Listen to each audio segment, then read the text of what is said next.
FIFA akan cabut hukuman 7 pemain warisan Timnas Malaysia jika rayuan Persatuan Sepak Bola Malaysia diterima oleh FIFA. Begini penjelasan dari Datuk Wira Yusof Mahadi.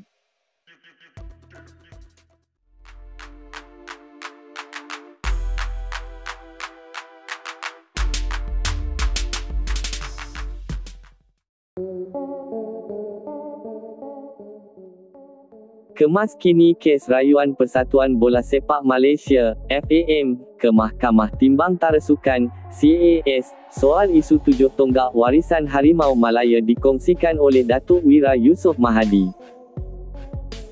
Umum mengetahui bahawa isu 7 pemain warisan, FAM dan FIFA kini sudah memasuki episod baru setelah Badan Induk Bola Sepak Negara itu mahu membawa kes ini ke perhatian CAS.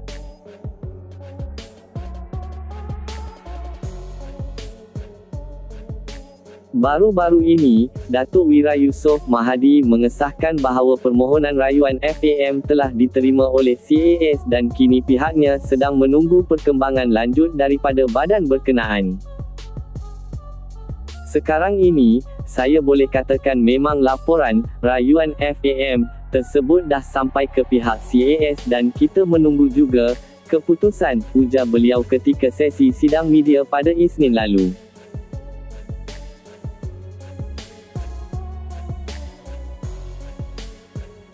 Walau bagaimanapun, beliau menjelaskan bahawa pihaknya masih belum dapat memastikan tarikh persidangan. CAS memandangkan segala keputusan berkaitan penetapan sidang bergantung sepenuhnya kepada badan berkenaan.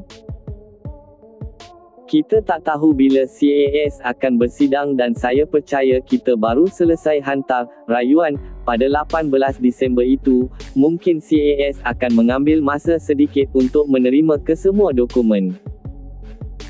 Waktunya CAS nak bersidang itu bergantung kepada pihak CAS sendiri. Saya tak boleh nyatakan bila tarikhnya.